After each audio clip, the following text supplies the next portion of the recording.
மாதம் 29ஆம் தேதி எங்களோட பயிற்சி மருத்துவரை ட்ரீட்மெண்ட் பண்ணும்போது ஒரு 3 பேர் கொண்ட குழு வந்துட்டு தகாத வார்த்தையால் பேசியிருக்காங்க, அடிச்சிருக்காங்க. அது இல்லாமல் கொலை மிரட்டலுமே விட்டுருக்காங்க. இதுக்காக நாங்கள் வந்து பணி தடைப்படாத மாதிரி நாங்கள் வந்துட்டு அதுக்காக போராட்டம் ஆல்ரெடி பண்ணணும்.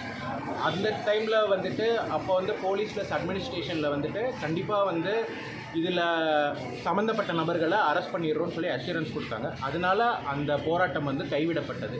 இந்த அஷூரன்ஸ் கொடுத்ததுக்கப்புறம் இப்போ வந்து அந்த இன்சிடெண்ட் நடத்த மோர் தென் 10 நாட்கள் ஆயிடுச்சு. இருந்தாலுமே அந்த சம்மந்தப்பட்ட நபர்களை காவல்துறை வந்து இன்னும் முழுமையாக அரெஸ்ட் பண்ணல.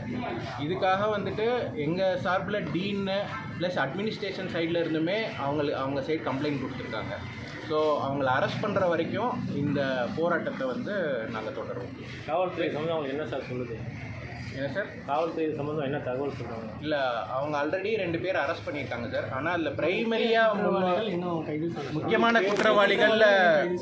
குற்றவாளிகள் 2 பேர், அவங்க தான் மெயினாக அடித்தது. அவங்கள வந்து இன்னும் அரெஸ்ட் பண்ணல. ஸோ அவங்கள அரெஸ்ட் பண்ணுறது தான் எல்லாருமே அவங்களோட ஐடென்டிஃபிகேஷன் எல்லாமே நாங்கள் எங்கள் சைட் கொடுத்துருக்கோம். அவங்களோட பேர், ஃபோட்டோஸ் எல்லாமே கொடுத்துருக்கோம் சார். போதும். ஓகே சார், போதும். ஓகே.